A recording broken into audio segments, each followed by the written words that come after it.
tutorial, we're going to go over cases. So go ahead and open up your app from last time here, and basically all I have is the calculator from last time without the if-else statements.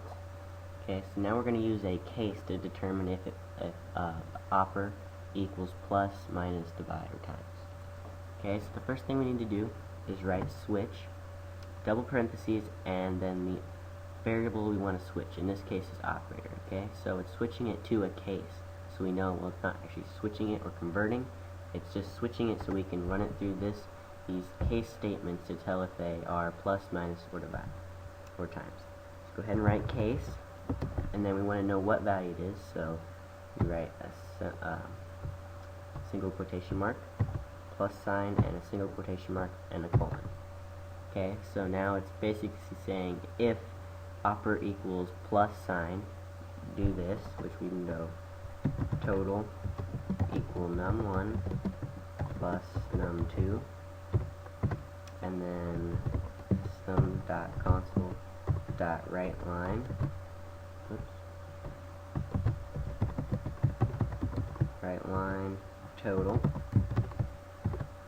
semicolon, and then see we're still getting an error because you have to break, which just exits the loop.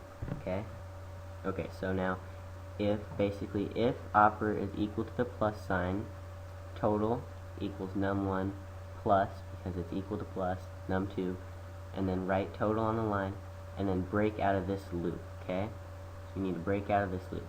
Okay, so now if we want to do if case is minus, we can go case minus, and then colon, we go total equal num1 minus num2, and then system.console.writeLine total. Okay, see, don't forget to add your break statement like so we can break out of the loop if this case happens. Okay, so if case is plus, then we go num1 plus num2. If case is minus, then we go num1 minus num2. So now you can go ahead and do this for the rest of the operators, which would be divide and times.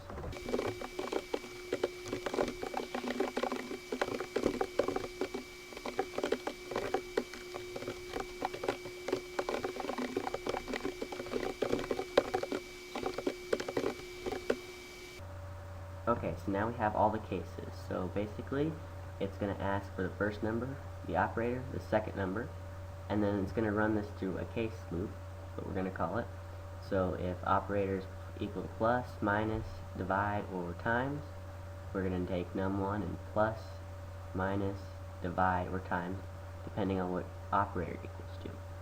Okay, so don't forget console.readKey after this, because once these stuff inside these braces is executed, we're going to want to be able to read total. So you got to go console.readKey. You can keep the window open. So we're going to go 7 minus 3, and it prints out 4, and that's our answer. Okay, that's it for cases. In the next tutorial, we're going to go over try-catch.